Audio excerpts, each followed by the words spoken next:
to yet another Saturday session of Talking Films Online. This group was formed on June 2nd, 2020, that is during the lockdown when most of us were watching a lot more films than we normally do.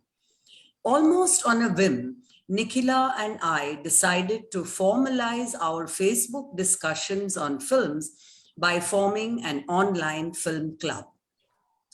Since then, we have had uninterrupted discussions on films from all over the world every Saturday at 9 p.m. We have also held film festivals of Iranian, French, Kannada, and other cinemas. We hold an annual smartphone filmmaking contest for students every June as part of our anniversary celebrations. I am especially happy this evening to announce that we will be joined in the discussion by Karan Bali, the filmmaker of An American in Madras, which, as you know, is the film we have watched and will soon discuss. Also with us is the eminent film historian, Theodore Baskaran. Karan Bali graduated from the Film and Television Institute of India, Pune in 1993 with specialization in film direction. Since then, he has made several documentaries besides being the first assistant director in the feature films Everybody Says I'm Fine and Matrubhumi, A Nation Without Women. His feature-length documentary, An American in Madras, has been screened at various film festivals around the world, as well as at several American universities. Currently busy with another feature-length documentary, Nan Anayittal, looking at the confluence between politics and cinema in Tamil Nadu, Karan has also been teaching filmmaking at film schools all over India since 2010. He runs a website, upperstall.com, a serious portal on cinema of the subcontinent, and also writes extensively on Indian and Pakistani cinema for both print and online sites. He is one of the major contributors for the book Bollywood, published in UK in 2017. He is currently authoring a book on the partition as seen through the cinemas of India and Pakistan. Film historian S. Theodore Baskaran's The Message Bearers is a standard reference on early South Indian cinema. His The Eye of the Serpent, an introduction to Tamil cinema, won the Golden Lotus from the President of India. History Through the Lens, a collection of essays on cinema, came out in 2010. He has served on the board of National Film Archives, Pune. In 2003, he was a juror for National Film Awards. He writes both in English and Tamil on cinema. He's a graduate of the National Defense College, a former civil servant. He's also a well-known wildlife conservationist. Welcome, Karan Bali and Theodore Baskaran. It is our privilege to have you in our group today. Over to Theodore Baskaran, who will initiate a discussion on the documentary An American in Madras.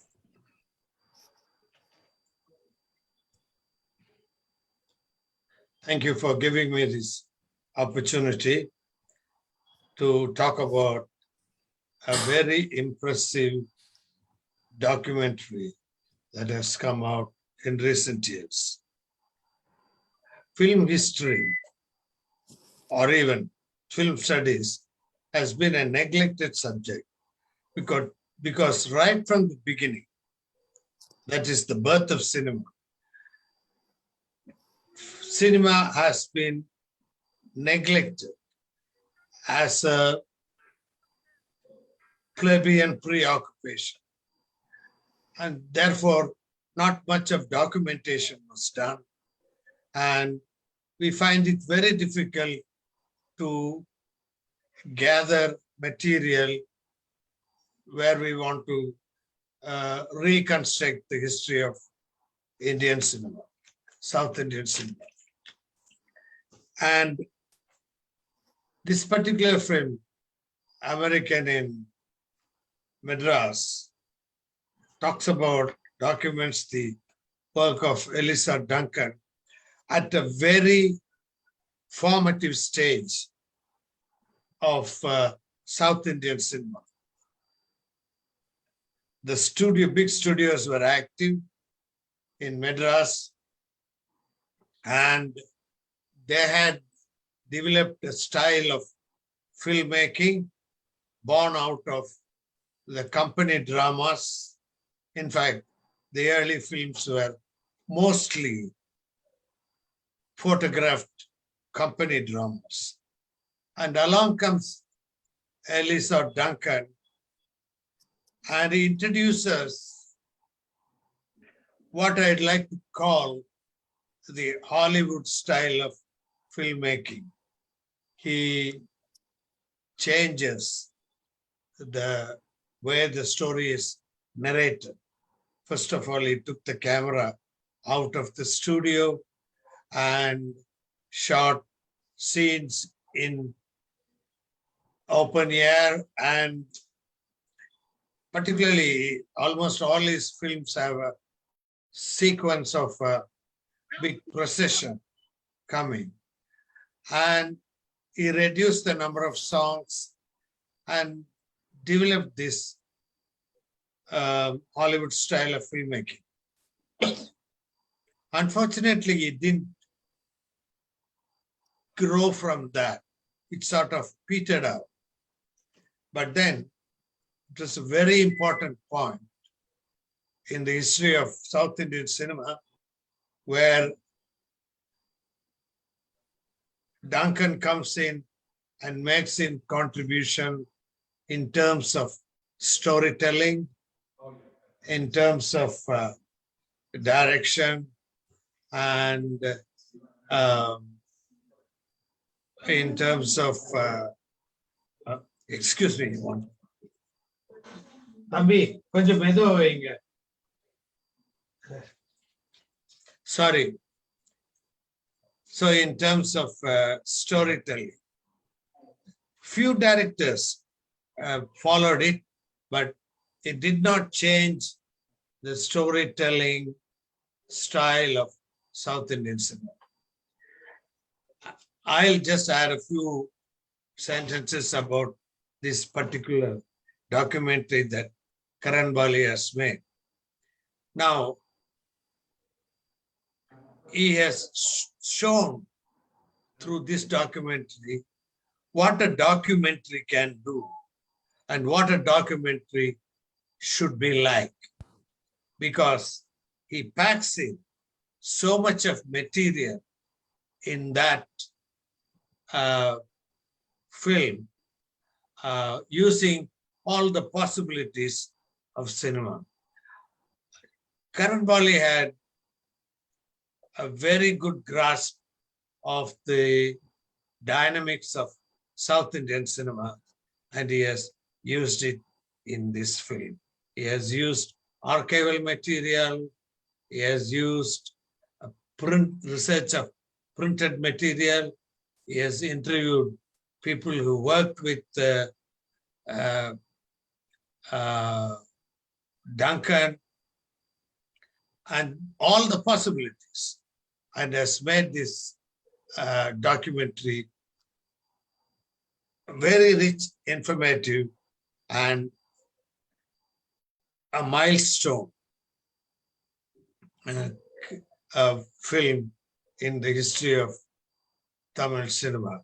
And I was very happy when I saw it first, because so much of insights into the beginning of the South Indian cinema has gone into it.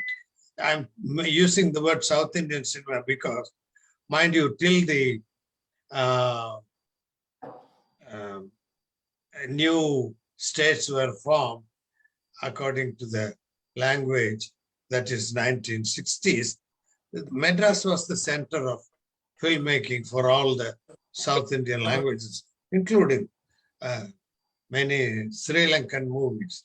So it was a reflection of a piece of history that he has packed into this very impressive documentary. And I was very happy to be associated with that. Thank you.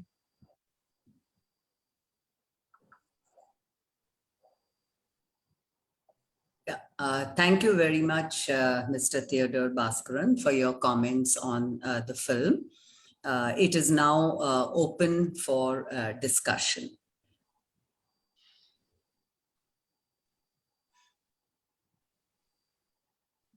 Yes, Nikhila, please go ahead. Just to get the discussion going as people collect their thoughts about the film. First of all, Karan Bali, I want to congratulate you on this film. It's a film that I use in class. Some of our students are here of the Indian cinema course. It's a film that works very well in terms of at two levels. One is, of course, to introduce us to this very interesting, filmmaker who came all the way from America to make films. It's very, so the documentary itself takes us to other such instances of silent filmmaking, where there was this kind of collaborative filmmaking, between Indian filmmakers or like Franz Austin and others who came here and make films. So at one level, it is a history of such interesting people, whose contribution we tend to forget. We celebrate, people like Dada Saheb Phalke when we think of silent cinema and early cinema, but, we forget the kind of contribution that filmmakers from elsewhere came, and how cinema, as can see the imprint of these films. No. Yeah, I'm just muting. Second, at a second level, this film works very well in class, in the sense it also gives us a sense of history, a history of production, history of filmmaking, as Theodore Baskaran was just now saying, how Madras emerged as a center of filmmaking, the early studios that was set up. So in that sense, we talk about all this, but for our students to actually watch it on the screen through this through this documentary is a very enriching experience. So in that sense, it's a film that really is for me a very important pedagogical tool for teaching Indian cinema. So this is one aspect. The second aspect that I feel while that I always feel when I watch a film like this is that history virtually comes alive on screen, through a documentary like this, and there are so few sources. The certain periods of film history are well documented in Indian cinema.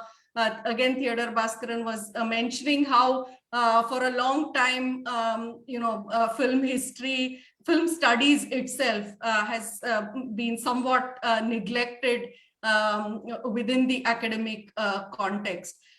So in a sense, this film is very important, because it contributes to our understanding of film history, to our understanding of a period of cinema where I don't think there are too many books written about this period.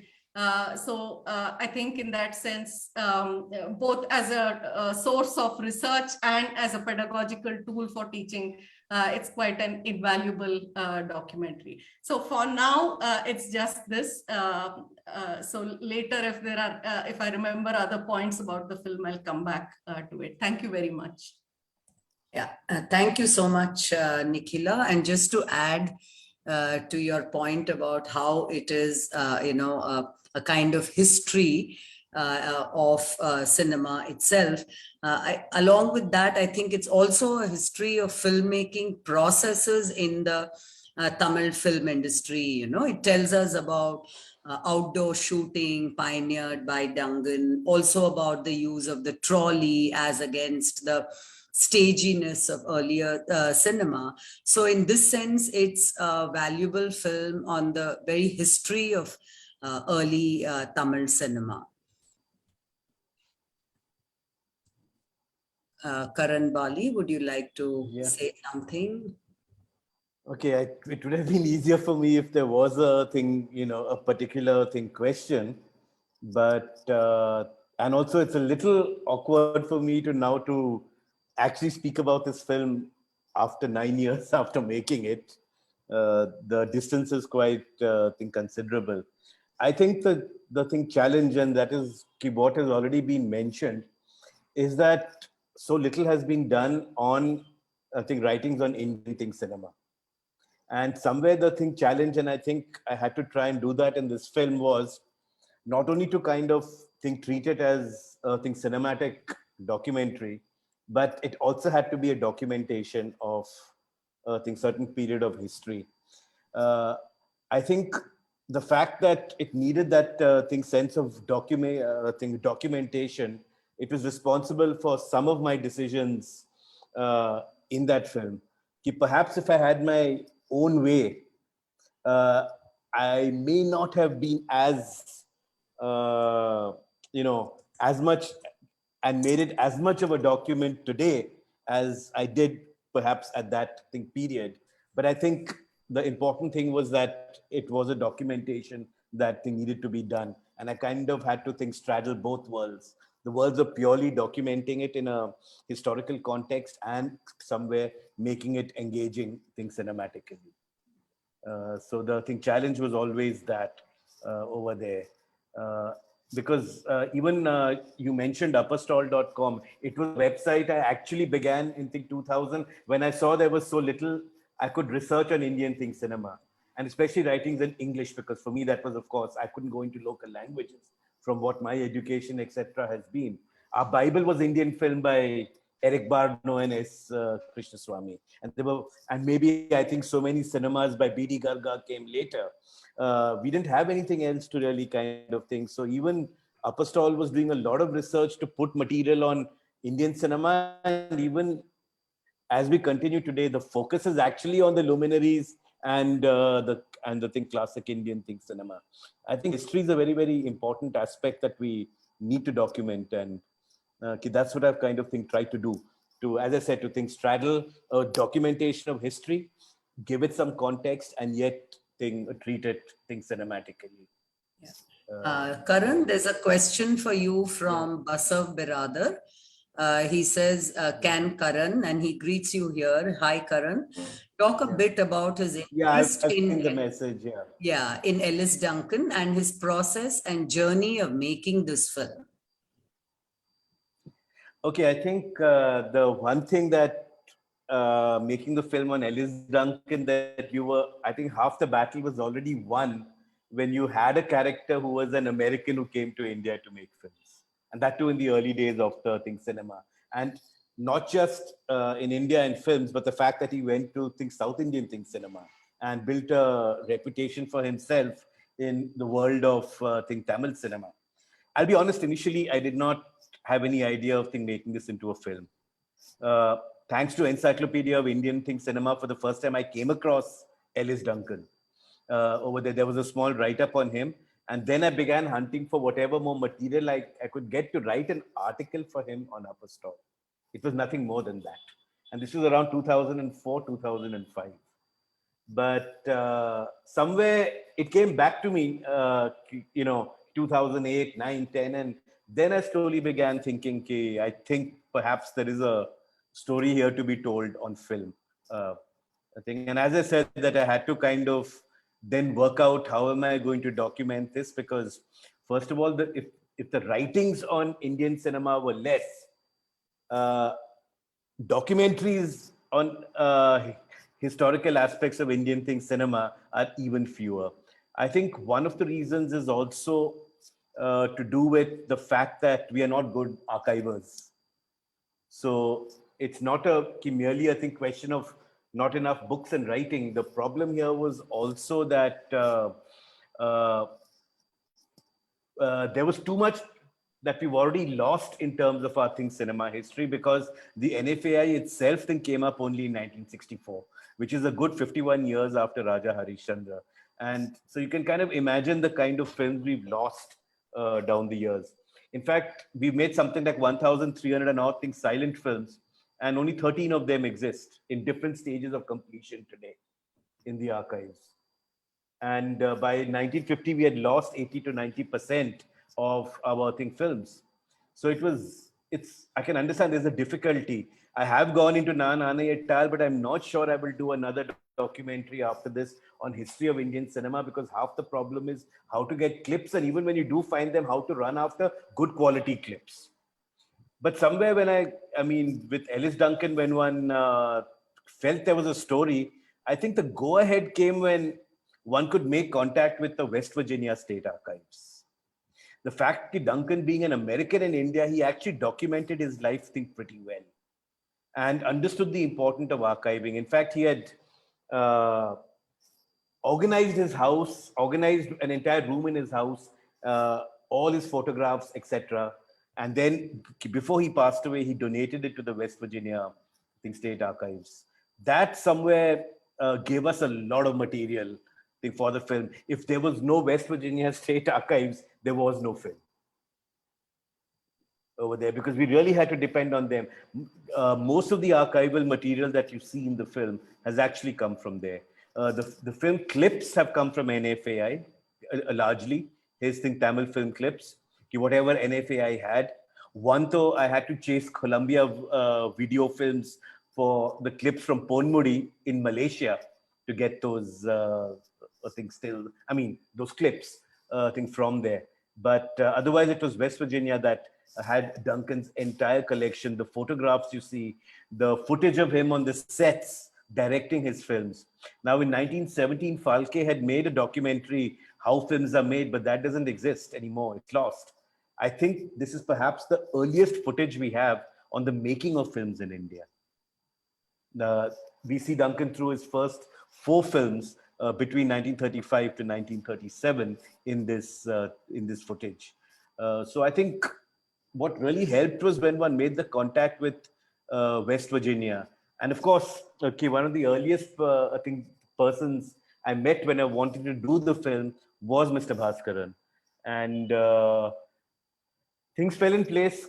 I was fortunate. I had a classmate from school who wanted to get into film production, who ran his own ad agency. So he kind of produced the film. So one has to kind of thank Alex Anthony, the producer there as well. And in 2012, we actually got thing rolling over there. So that's really the story behind the making of the film. Thank you, Karan, for that. Any other questions, comments on the film?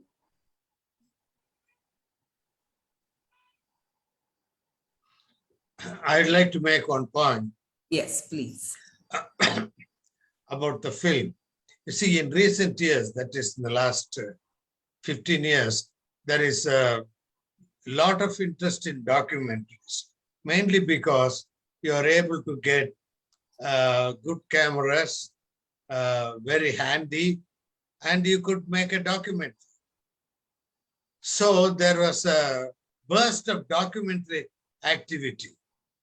But Karan's film showed what a documentary is and what a documentary can be. Very professional and very, very well crafted. So I think this film sets the model for a documentary, particularly about film personality. and it captures the nuances of the studio system in Tamil Nadu, and the way it has been edited and put together is amazing. I mean, each time I see, I like the film so much, because anybody who wants to make, who aspires to make a documentary, you know, I tell them, you first watch this film, and then you know what a documentary can be and how much of material you can pack into it if you use the possibilities of cinema, if you use the strong points of cinema. I think this is what. Okay, thank you. I'm getting a bit embarrassed by that. Okay, we have. There is a question from Sahil Kumar. Why Duncan style of I think, filmmaking? in fact, that has been actually kind of addressed in the documentary itself. And in fact, it was a part of the interview that Mr. Baskaran himself spoke about in that film. That somewhere after Duncan went, now I think two things were happening in Tamil cinema. One was he left in 1950. On one level, the DMK film was coming to the fore. From Vellaikari in 1949 to Mantri Kumari, that Duncan was involved in 1950, to Parasakti in 1952. There was a certain kind of cinema, which was a propaganda piece for the DMK. And with two playwrights being a part of the writing process, Annadurai and Karunanidhi, these films depended on a more theatrical style of alliterative dialogues, monologues, etc., to get their messages across. And also Mr. Baskaran mentions that a lot of other directors came from drama companies in the 50s into the movies, and they brought that more theatrical style with them. So somewhere, as they became popular, and as the DMK film was also going on one level, because the DMK film also found its spokesperson first in Shivaji and then in MGR, so they had a star also to carry their messages. The cinema became more theatrical, more dialogue-oriented in its nature, as against Duncan, who actually aimed wherever possible to show things visually, to kind of, as Mr. Bhaskar mentioned, reduce the number of songs. He tried to integrate the comedy track into the film. He tried to give whatever logic he could within a certain framework in the 1930s thing over there. So that petering out also somewhere came with the rise of more directors from the drama companies. And this persisted for quite a while. I think in the 1970s, if one has to credit a director in Tamil cinema for bringing a more cinematic language, I think it would have to be Bharati Raja. Normally people take Bharati Raja and K. Balachandran in the same breath. But I think K. Balachandran, coming from theatre, had very interesting topics, had very strong women characters, but the films were stagey. Very true. So that part is actually addressed in the film. So I hope that answers your question, Sahil. In any other questions? Yeah, Sanjay Kumar says, Ellis Duncan says in the documentary that he used actors from the theatre who had a certain staginess, used to shout at one another, and had broad expressions. He had to tone down those exaggerated gestures. In general, I would like to know, how has the relationship of Indian cinema been with theatre?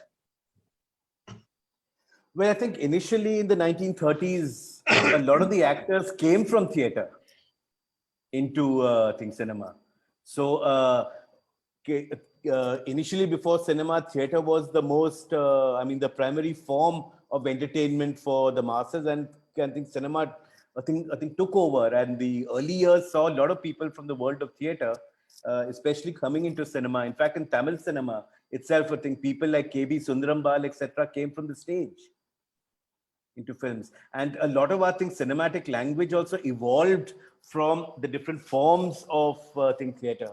We talk of song and dance in Indian cinema, but unlike Hollywood, where there was more of a separate genre called the musical, it kind of permeated into all of Indian cinema because our theater groups all over the country used elements of song and dance, be it the tamasha, be it the jatra, etc.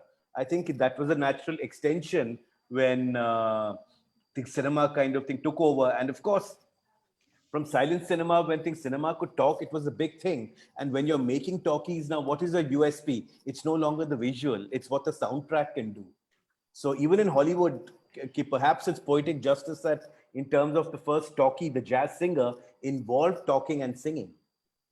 And those were the elements that Alamara also worked with in, I think, 1931. In fact, Alamara was based on a famous play from Parsi theatre out there. So it was again an adaptation from theatre onto the screen. And I think song and dance was again used because, like I said, in a talkie, the USP was the soundtrack. That you're going to hear actors speak, you're going to hear them sing. Somewhere in Indian cinema, maybe with all our theatre forms, songs took to people's fancies. Songs often became that single element of repeat value for audiences to go and see films again and again.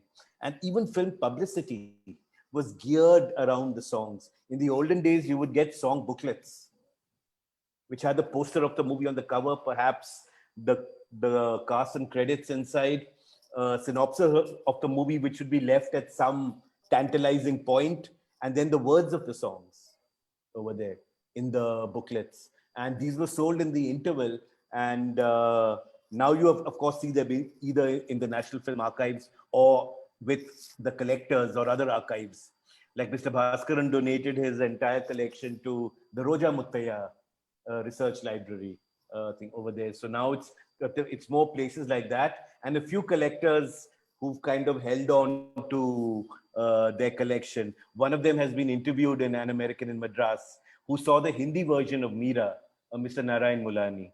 In fact, we also shot the cover of the LP of the Tamil version of Meera from Mr. Mulani's collection. So at that point, I think the connection was stronger.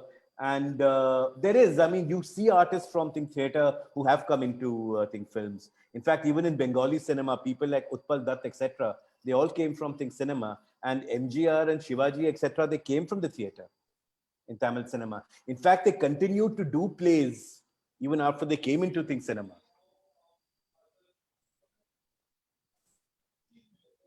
Okay, thank you. Yeah, Nikhila, you.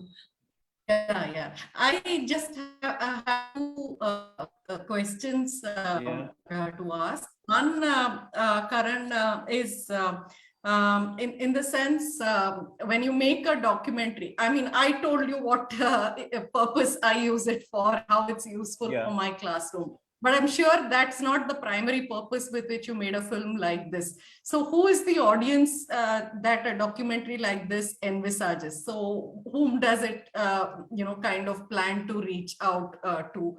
My second point is kind of more general, and probably Theodore Baskaran may also have something to say about this. And that is a lot of history of Indian cinema is often written, from a linguistic point of view, in the sense that you may have a history of Tamil cinema, or you may have a history of Malayalam cinema, but a figure like Ellis Duncan kind of breaks this kind of history writing by being a filmmaker, making Tamil films, but he also makes a Hindi film. He also makes,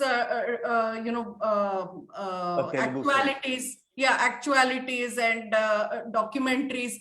So it's very hard to place a figure like Duncan within a narrative of a particular language, film, and its history. So I was wondering if it's because of, such history writing, language-based cinematic history writing, that so far we have not looked at figures who straddle between languages, whom you can't fix to one particular place. or whatever. So I was just wondering how See, you see this.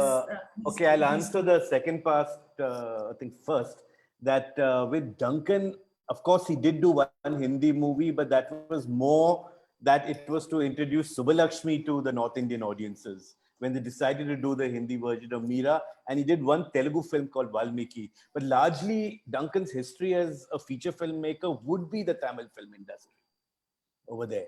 And in fact, I think to him, though he must have picked up, rudimentary bits of Tamil working and staying in Madras.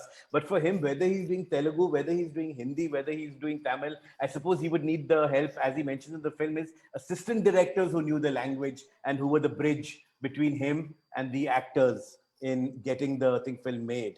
I would largely say that Duncan's history as a feature filmmaker would be around the Tamil film industry. But yes, what's interesting to him is what he has also done outside the world of feature filmmaking.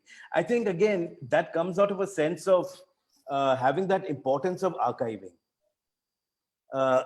When World War II happened and he couldn't join and he saw what was happening and he saw that India was kind of gaining independence, he gave up filmmaking in that period to actually record what was happening. I think somewhere he naturally sensed that history was unfolding in front of him and he had to capture it over there. So that is one other interesting aspect. And I actually feel that Duncan actually had a very strong sense of how to photograph people in his, documentaries. You can feel he has a very strong connection. He has a lot of empathy with the people that he's kind of photographing. And you see sequences like those in his films, which are actually very documentary-like. Ponmudi opens with that sequence I've used in the movie with the pearl divers. You go out to sea. It's very documentary, but they are such brilliant shots. And in Meera, he combined shots from another documentary he had taken in South India, where when Meera starts to get popular, he cuts to these people in different parts of the country to show that her music is reaching out to them and is traveling with them. So in that sense, it was quite a cinematic and visual way to show the spread of Meera's popularity. In fact, another great sequence, I didn't use that. There was a limit to how many clips. Obviously, I could. One would have wanted to use much more. The main conspiracy also, while they, after Meera's husband dies and her brother-in-law keeps plotting against her, when they plot to give her poison, he just did it as a shadow play, with the shadows on the wall, the two characters and holding the glass. Again, these are very visual items, over there. So, but I think he largely, if you look at his feature film work, he would be set in the Tamil film industry. Overall, as a filmmaker, yes, there are other things that go beyond the film industry, because I think making that Telugu movie, doing the Hindi movie is as much an alien language to him as what Tamil was. The first question in terms of, well, any filmmaker, I wouldn't say I had a specific audience in mind, but you just hope it reaches out to as wide an audience as it can. I wouldn't say I made it for this niche or that niche, but I wanted to make it in a manner that the documentary is engaging and even an ordinary man can sit through it and feel that documentaries are not, a lot of image has been built up that they are, rather boring and etc. Especially at that time. Now I think that's changed. More and more Indian documentaries are being screened all over. And I have to say that the filmmakers are doing some very, very innovative work in the field of documentary. But where I think we kind of lack, and maybe this is cinema literacy, and I think documentaries suffer the most from that, is that you rarely discuss cinema craft in documentaries. It's all about the issue. And this is something that I think, and of course, in filmmaking, it's a challenge. You use the tools of cinema, but you also have to make it as unobtrusive as possible. And somewhere when you succeed in that, then it kind of, people get involved in it, yes, but I think sometimes they don't see the craft. And really, if I were to go into An American in Madras, maybe a little later as the discussion goes, Actually, I think particularly my sound designer, the kind of work he has done, and on such a subtle level in this film, it's absolutely amazing. There's Okay, another question Sanjay. from Yeah, Sanjay. I'm just looking at that. Yeah. Well, I think it made his films think tighter. His movies for their time, they might appear loose to us in today's times because the pace of cinema has picked up significantly from the 1930s. But even within Tamil cinema in the 1930s, when you do away with unwanted comedy tracks, or you intersperse the comedy with the story, you reduce the number of songs, because in those days the songs didn't really move the story forward. They were an item because people came to enjoy songs. So he made the films tighter. There was a pace to his movies that Tamil cinema lacked. His movies showed that you could actually have movies that were slicker and they were more fast moving than what Tamil cinema was showing at the time. So I think if you say how did it affect, it actually made his films better because he worked with the elements that go into storytelling. Rather than letting them meander. Of course, because these items were so important at that point of time, there's again when you have to put his work in context. It was in context to the other works in Tamil cinema at the time.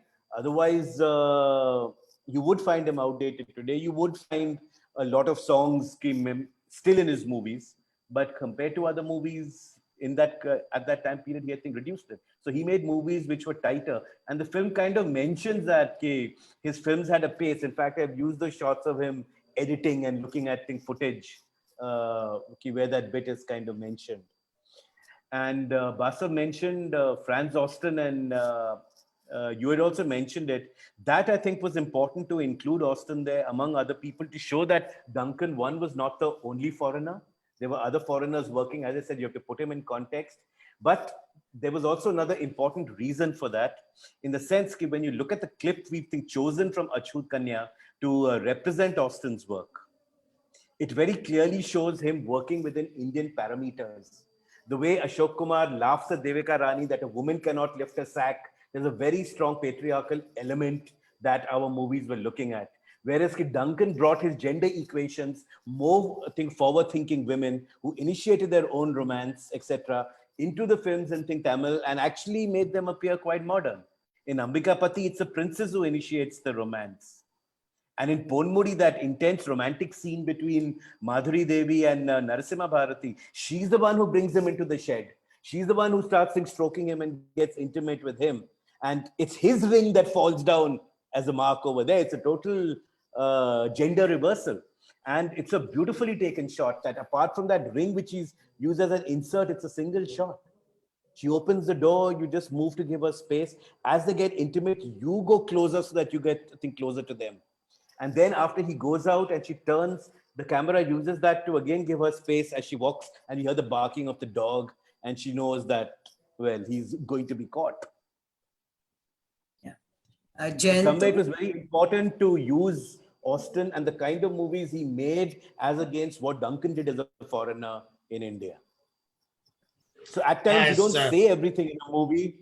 You kind of hope that with what you've shown, somewhere subconsciously it goes. I also did not want to underline everything. In fact, if you look at the way Duncan treated romance, of course, we've said that he was more intimate than other directors, etc. But if you really look at it, and I've used those clips without having to say it, what happens in Shakuntala? He makes MS lie on her back. What happens in Ponmudi, that one song, they are lying down with her on the back. Ambikapati with a kiss, she's on the back. And in fact, even the still we've used where Mr. Hariharan speaks about the fact that he got intimacy between the hero and the heroine, it's Madhuri Devi lying down with Narasimha Bharati over there. So there's a common style to what he did with the romance. And I'm not saying this is a common style, but the clips are chosen in that manner, which also tell you that without me having to say it. Yeah. Jayanto, please go ahead. You had raised your hand. Yeah, thank you. Yeah. Initially, I just want to congratulate Karan Bali for making this wonderful documentary. It is one of the best documentaries that I have seen, and there are certain questions which sort of arise in our mind. The film makes reference to the fact very strongly that the fact that he was a white man, it helped him to find acceptance in the world of Tamil cinema, and yet when we see the movie, and also including the fact that something that you just mentioned, that he was able to portray greater initiative on the part of women to begin their romance or towards their romance. Also, the fact is that the Tamil films made by Ellis Duncan, they don't really show the patriarchy, inherent in even early Hindi cinema. I have a little doubt in my mind that, and it's very definite that you find absolutely no Orientalist or a colonialist point of view in his portrayal of Indian characters, which he had just got to know. Is this possible because he was an American? And the equation between a white man who was from the United States is naturally different from if it were a white man. Or, I mean, we know that there was absolutely no relationship between, okay, you say? I was saying that we do tend to look up to the white man thing first of all. So, and the fact that he came from USC. In fact, I've used one extract where they are advertising a movie and it says Eliza Duncan Hollywood. So they kind of use that white man to also market their movie, saying, here is a man from Hollywood over there. And I think, like Mr. Hariharan also mentions, I think sometimes when you look up to the white person, you do a few things that you may not do with Indian directors. So perhaps also the romance, etc., that the heroines did were the fact that it was an American directing them. And while he may not, I wouldn't say he didn't have a total Oriental look. As Mr. Baskaran mentioned, the processions and the stories of kings and stuff, again, those are the kind of stories that attracted I think a lot of people, from the West in think stories about India. Those elements are there, but I think in some way he kind of combined that with, for example, like I said, bringing his gender equations, what he understood of it over there, and he brought them into movies. But in that, he ended up making movies with some pretty fascinating women characters, because I mentioned the romantic scenes, but if you see Ponmudi, even the climax is where the hero is caught and tied up and the heroine leads the rescue party. I must add one point, that while there were people who looked up to Duncan as a white man from America, there was also a lot of opposition to him from Indian filmmakers. I read at least 2 articles which said, this man called Duncan, who has come from Hollywood, is treating the Indian artists shabbily. He shouts at them, so he doesn't understand our culture. There was this dynamics also going on. And these articles came up in Tamil magazines, very anti-Duncan articles. But as we know, some of the things that Duncan introduced have stayed on in Tamil film, like the track he introduced for moving the camera, and also the mask he introduced, which was used in close-up for to diffuse light. It's still called the Duncan track and the Duncan mask, So there was this both sides. There's one more point I wanted. There were other foreign directors who worked in South Indian cinema. One was Marconi, but we don't hear about him because we don't have the films that he made. Duncan is lucky in the sense that he got a Boswell in the form of Karan Bali, and also many of his films are available, but we do not have any film of Marconi. Another man who nothing came of Marconi is available. Yeah, many of, and another man who came with Duncan was M.L. Taunton. M.L. Taunton was, of course, an Indian from Lucknow, but he studied filmmaking in Hollywood, and he made some very impressive films about which we read, but we don't have films like Mani Mehalai, in which K.B. Sundarambal was the heroine. There was one guy who did his MPhil on him from Baroda. I have not been able to see his thesis. He went to United States and got lost. But one day he showed me the stills he collected, the stills of M.L. Taunton's films. Very impressive. But in those days, there were no scanning equipment, so I couldn't copy them. It's somewhere in the US. Yeah. In fact, Tandon directed Bhakt Nandanar with Sundarambal, for which she's supposed to be the first heroine to have charged 1 lakh for that film. Any other questions, comments? Tarkeshwar, yes, please go ahead. Yeah, let me thank the filmmaker for this film. I enjoyed the film, and also it was highly informative to me. Here I would like to join the discussion that happened earlier about the linguistic nationalism and the role of films in it. So as Nicola was pointing out, yes, in the early part of films in Indian history, we see that there is a lot of movement across languages in terms of the technical people, even the actors, directors. So from the point of view of the production, there is a lot of movement across languages. And in fact, even in this documentary, we see that there is a reference to early Tamil cinema, and in Tamil cinema, the presence of other languages itself in the first Tamil talkie as such. And then these remakes, the stories moving across languages. Yes, there is a lot of movement across languages from the production point of view. But if we see at the reception point of view, the emergence of talkie itself created a certain kind of public sphere and a certain kind of distribution network, which clearly marked a kind of linguistic boundary too. So in that sense, the emergence of talkie is also the emergence of linguistic public sphere in a particular way.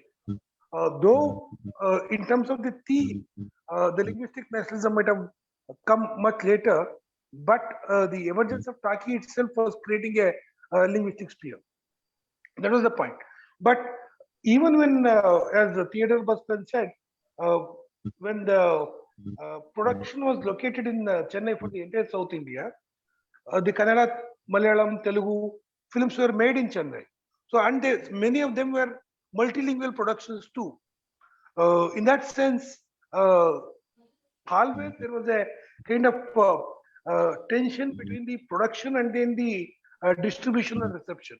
So the production was much more fluid in terms of language, but the reception and the distribution network was focusing on the linguistic aspect of it.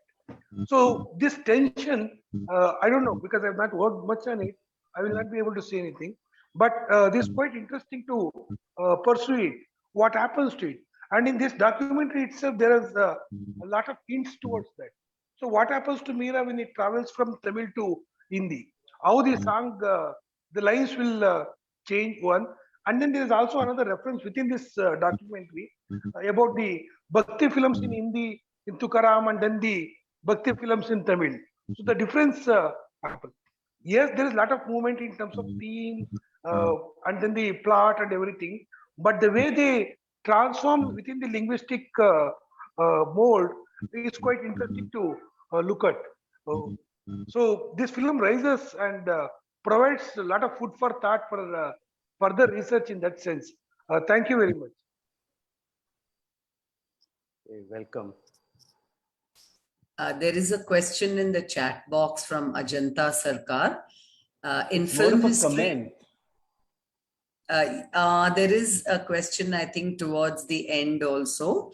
In film history, there has been an ideological opposition constructed between cinema of attractions or frontality and codes of the classical realist or narrative film.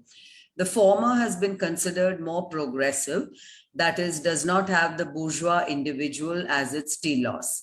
But someone like this, with his Hollywood style, seems to complicate this history considerably. Congratulations, sir. I loved the documentary and thanks TFO for the treat. Would you like to respond, Karan, to either Tarkeshwar's comment or to Ajanta Sarkar's comment? I'm not really getting what she's asking. Ajanta, would you like to elaborate? Would you like to clarify? So, we've read a lot of I have in mind work such as Geeta Kapoor, who talk of, I'm not very familiar with the Tamil context, so this was it was such an eye-opener. And then we read about, Falke, etc. And then there's further work, of course, more recently by Madhav Prasad. And this whole idea of, Indian directors making Indian images. And this aesthetic of frontality, right? And the fact that they did not actually fit into the classic Hollywood style is seen as in some ways a distinguishing mark, of Indian cinema. But this person is complicating this whole idea of what Indian cinema is, because he's actually, as you said, this idea of making a film seem realist. That's his agenda. Now, a lot of film critics would say that, the so-called Hollywood realist style is in some ways the epitome of capitalism. No? So I'm just saying that from that tradition too, this person seems really interesting. No, interesting, but I wouldn't say he made the movies more realistic because he worked within the mainstream. He might have just given them a little more logic that, okay, let's reduce the songs. It doesn't mean that we do away without song. It doesn't mean characters don't wear costumes. It doesn't, I'm meaning, he did enough stories with kings and princesses and costumes and stuff. He just brought a little, I think, more sense of logic, but many of the topics that he did, I think they are very typical mainstream movies, and they don't go towards the classical or the realist narrative film over there. It is very much, I would say, closer to your cinema of attraction only. All right, so thank you. But anyway, congratulations. This is something that I did not know, a person that I didn't know. So it's really a treat. Thanks very much. You're welcome. There is a comment from Sridhar. He says, following our discussion, I'm prompted to ask something that cinema is. Cinema replaced theatre. May it be in the terms of mechanization of an art form or commercialization. My query is, the ongoing developments in artificial intelligence has the potential to displace cinema and its business. In the course, commerce. Second comment is, after reading a write with a similar title of your film by John B. Higgins in Asian Music, as other Western students are drawn to India in search of fresh insights and experience, they will further stimulate this growing interest in commerce between cultures.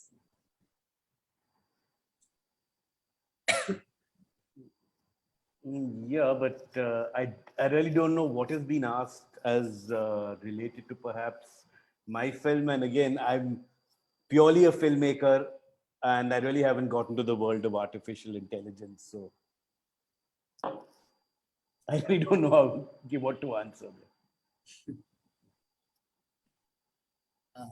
Any other questions, comments? Faniraj, Shiv Prasad. Yes, Faniraj, please go ahead. I wanted to ask Kiran. He came to India as a professional, and there is also comment in the documentary that whether he Hollywoodized Tamil films or not, but he brought professionalism to the Tamil film industry by removing the theatricality and changing revolutionarily the way the camera is used. As Hariharan also says that from the still camera, he uses tracking camera and revolutions neither and take it much before Bharati Raja takes to outdoor locales, etc. But also interesting thing is the way, the documentary doesn't comment on that, which is how a director approaches the mythologicals, whether they give a modern interpretation to the mythologicals or retain the traditional narrative and and narrate it in their films.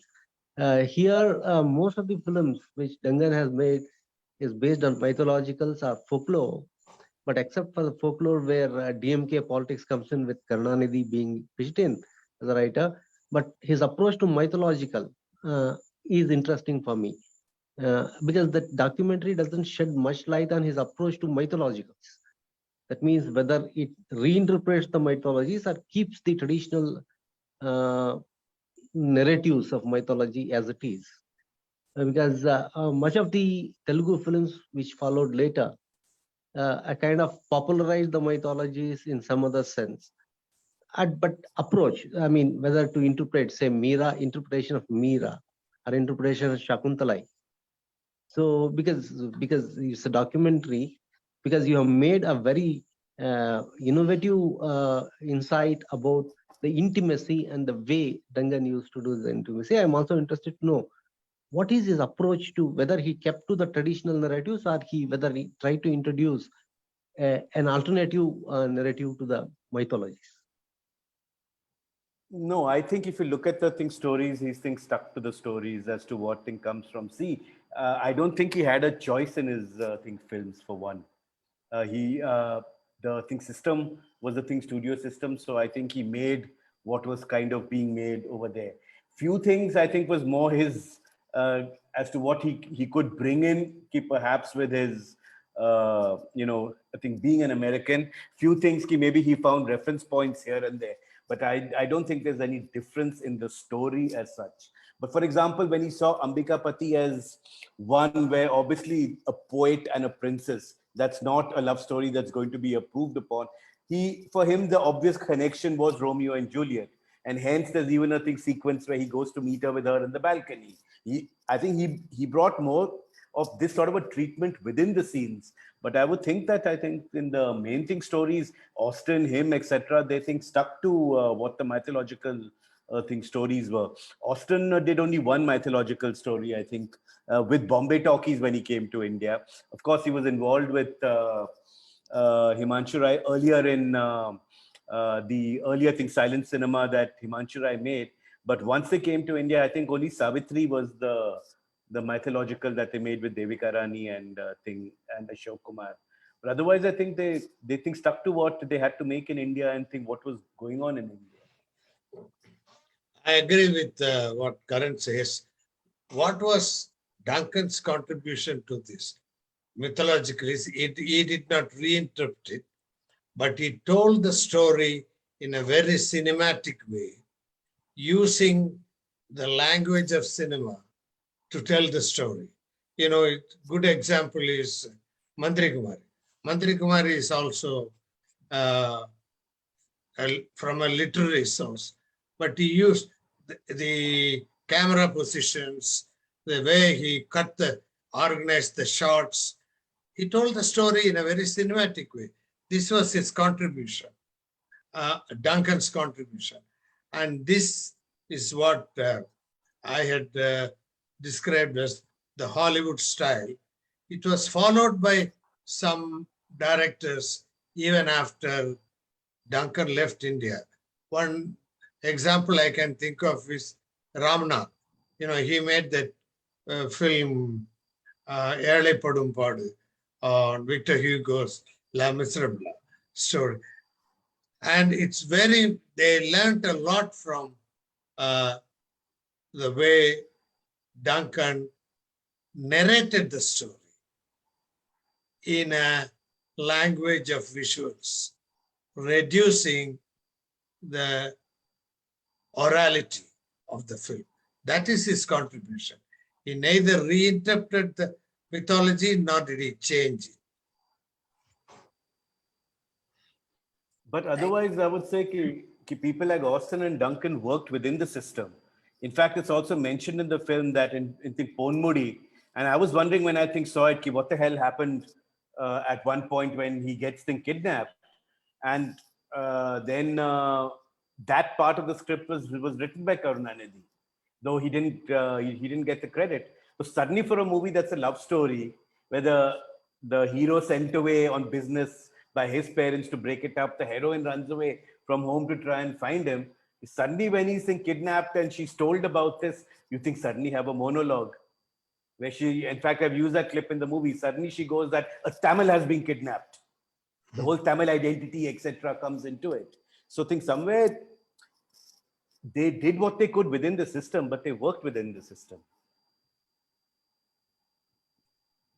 But also it's interesting to note that in Ambikapati, as you told, I mean, it's very interesting that the way he treated the intimate scenes, and as Baskaran is always right in mentioning, he brought a cinematics to it. Through cinematics, he also brought a very sensible way of intimacy between man and woman, and Ambikapati shows that very scene where he kisses the princess has been shown very subtly through the movement of the camera and imageries. But interestingly, actually, the beauty of that shot is not merely that it goes to that statue, but the shot to suggest that they've gone further in intimacy. The camera goes further to the moonlight and the fluttering curtains. And incidentally, the background music, because somebody had mentioned about going across barriers. Since Ambikapati was, I didn't know how to bring in that information, but since Ambikapati was shot in Calcutta, the background music for that movie was done by the great K.C. De. But interestingly, that was well received and by the audience. I mean, even if you say that a traditional audience, Ambikapati was well received. Ponmudi, they thought he had gone a little too far. In fact, as Mr. Baskaran mentions in the movie, that in Ponmudi there was a reaction that he's ruining Indian culture. But interestingly, the Ambikapati, the second version of Ambikapati, starring, I suppose, Shivaji Ganeshan. Shivaji and Bhanumati.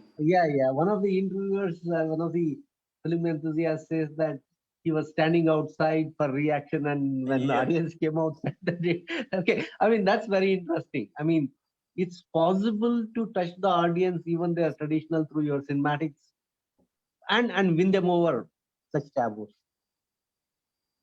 Oh, yeah. Any other comments, questions?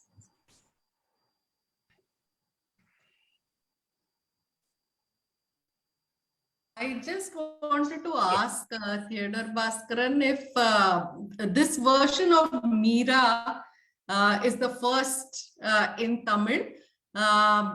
Because it's, I think one of the people whom Karan interviews remarks how striking it is that Meera actually composes or sings in Tamil, and this is, I mean, so does this happen for the first time that these figures, these North Indian saint figures, travel to different languages, and how are they received in the Tamil context? Any thoughts on that, Theodore Baskaran sir? Adding to Nikhil's comments, it also mentions that none of the lyrics is Meera's. It's completely originally written for Tamil. Okay, to answer the question, number of saint films have been made in Tamil, and saints from Maharashtra, North India have been made in Tamil in the 30s. So Meera was only one of in the line of such saint films. So that it's not like there have been film on Kabir, for example. And Tukaram was another film. quite a number of Tamil films of saints from North India and Western India. Baskaran sir, whether they use the original abhangs of, I mean, I have not seen Tukaram in Tamil, and Karan rightly mentions that the verses that is used in Meera are not actual verses of Meera bhajans. They are written as a lyrics, independent lyrics in Tamil. That's interesting. Has they used any of such, say, when they use Kabir, they have used dohas, or translation of dohas or Kabir sabangs in Tamil as such? Sorry, I'm not able to answer that question because we do not have that film, and we do not have any record of that film. I only know that there was such a film from the titles. I've been trying to read something about how they approach the subject. I have not come across any material. Maybe someday we will come across some printed material. And about Meera's lyrics, many of the lyrics were written for the film, particularly Kartinile Varum Geetham was written by Kalki, became an all-time favorite, still being sung in concerts, and also Brindavanathil Kannan Valartha, that group song is also written for the film. I don't think they used Also, what's I think also what's interesting, since you mentioned Katrinile Varun Geetam, the tune is actually taken from Sheila Sarkar's Bengali song. That's right. Over there. And in fact, even in Ponmudi, I've actually used that. See, again, you don't have to say it, but the minute you use it, you get the connection. When we're traveling to Salem to modern theaters, the song that they use in Ponmudi is the tune of Tu Mera Chand Main Teri Chand. Yeah. So languages were already kind of taking tunes from other languages if something was already popular. In fact, in Parasakti, there are 4 songs that I know which have been taken from different cinemas. Yeah. 2 have actually been taken from Pakistani cinema. It was a very common practice in the 40s to take tunes from other language films. Often not even which were popular. Yeah. There's one question in the chat box. 1 sec. Yeah, that's from Basser. Now looking back, what would you have possibly done? I think maybe I wouldn't have. I think now it's more of as I said, I think combination of a documentation and a film. Maybe I would think I might have reduced the documentation part a little. Like, for example, when you speak about Austin, you think shown a clip of Austin. When you talk about how Prabhat was different, you show a clip of Tukaram. It is a little literal in those places. Of course, the message comes across. Maybe I might think of that differently. I don't have a problem with too many talking heads because maybe I've seen enough documentaries and enough films which rely on talking heads as long as the people are engaging, as long as they speak in an articulate manner, and as long as what they speak has depth and weight to it. So that part of it, I don't think I would have really changed. But I think I wouldn't have been perhaps that literal in the Bombay talkies and the thing. But I thought it was important because, like I said, the scene that we showed from Bombay talkies instantly shows how Austin moves with the movies and the women as against Duncan. I think that it was necessary for the contrast. And since Hariharan mentioned the fact that, see, MS was not an actress and Pugnis was. So now that makes a difference when he gets a thing charged up. So they do make their points, but occasionally I do question myself on that. The voiceover was necessary because, to be honest, it's not like it's something I intended to do, but it needed to bridge gaps. There were some gaps which were not getting bridged. So then I had to use it as a style where it comes a few times. If you just use it once or twice, it looks like a one-off. Then when one decided to use it, it had to be used as a style because we did not have bridging material. Otherwise, a lot of it did fall in place. I think very early on, my editor and me decided from the very first schedule, it had to be linear. That was the only way you see his journey. That's the only way you see his growth as a filmmaker, film from film. You see the growth in terms of his shot taking, etc., in his cinema. And in that sense, I think that fell into place, that it had to be in a linear manner. And we were very sure that we wanted to spend time on each of the movies, because the whole point is we're concentrating on him as a filmmaker. So in every film, you see at least 4 to 5 clips of the movie.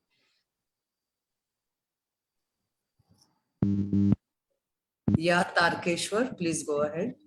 This is about Baso's question about talking, too many talking heads. In fact, that is what I like about the documentary. The way you now retrospectively construct this figure. One is through documentary archival material, you're constructing it. And it is also interesting how we remember these figures today. So all people are recounting and then constructing him. And there is, in fact, there are not only about Duncan Ellis, but even other people, the way they construct it, and then there are contradictory opinions, and the documentary brought it out, whether somebody is only a singer or is also an actor, and there is a difference of opinion in that. In fact, that's what made me deeply involved in that discussion. In fact, the idea was to put him in context. The fact that one wanted to make a film on him itself means that one found him an interesting personality. The fact that he was working in Indian films, the fact that I'm interested in history of Indian cinema. But the point is to try and put a person in context. You don't. If I'm making a film on him, it doesn't automatically mean I'm doing a hagiography. One does have to explore what were the weaknesses as well. In fact, I love it where that old fan says that some of his films are good, but the others were total rubbish. The one who says that Ambikapati was her first film. The fact that I chose Duncan, it means I was interested in the person, but then you have to put the person in context. You don't put them on a pedestal. Right. Any more questions, comments?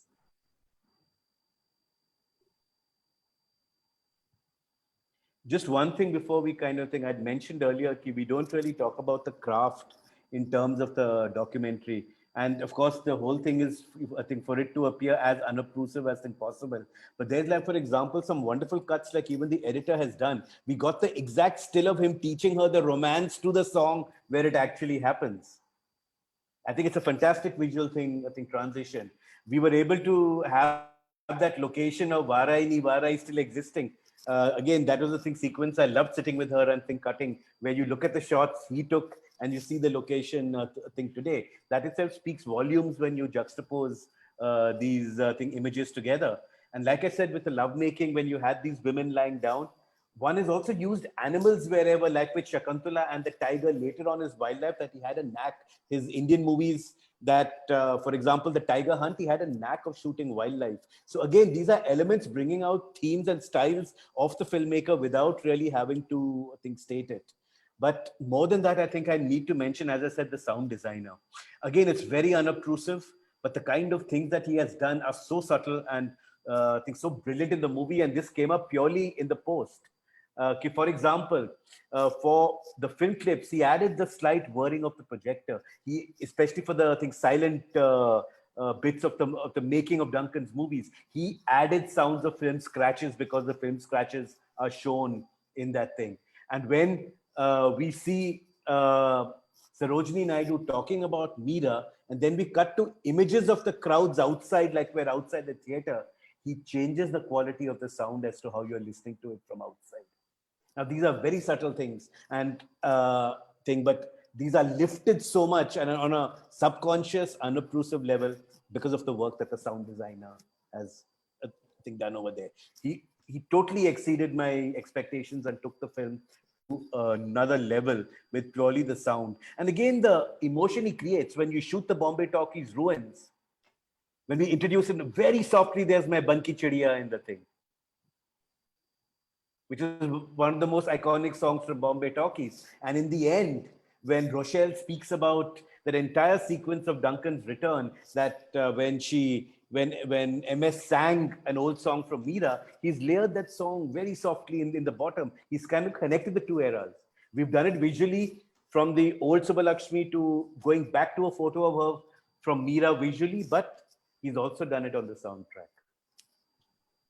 So a lot of craft and thought actually goes into a documentary, and it's more difficult because you actually have only a guideline. It's not a script like a movie. You have a guideline.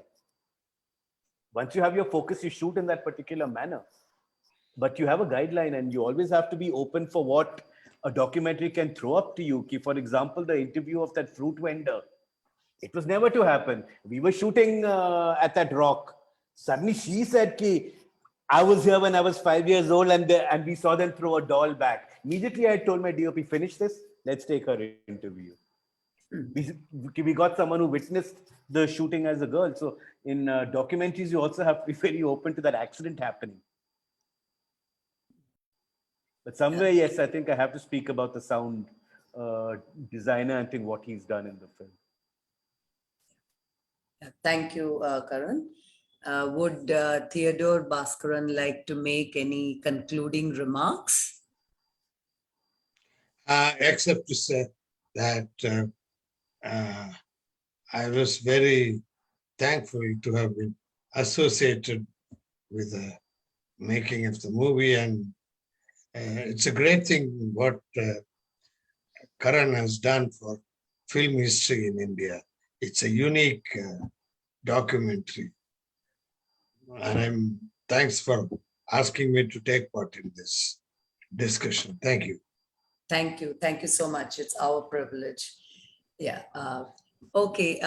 Good night, and thank you all for logging in and participating in this very interesting discussion. A special thanks to the filmmaker Karan Bali and the historian Theodore Baskaran for initiating the discussion. Thank you both very much, and thank you all for logging in. Thank you. Thank you very much. Thank you. Thank you, Karan. Thank you, Theodore Baskaran. Thank you. Good night. Good night. Thank you.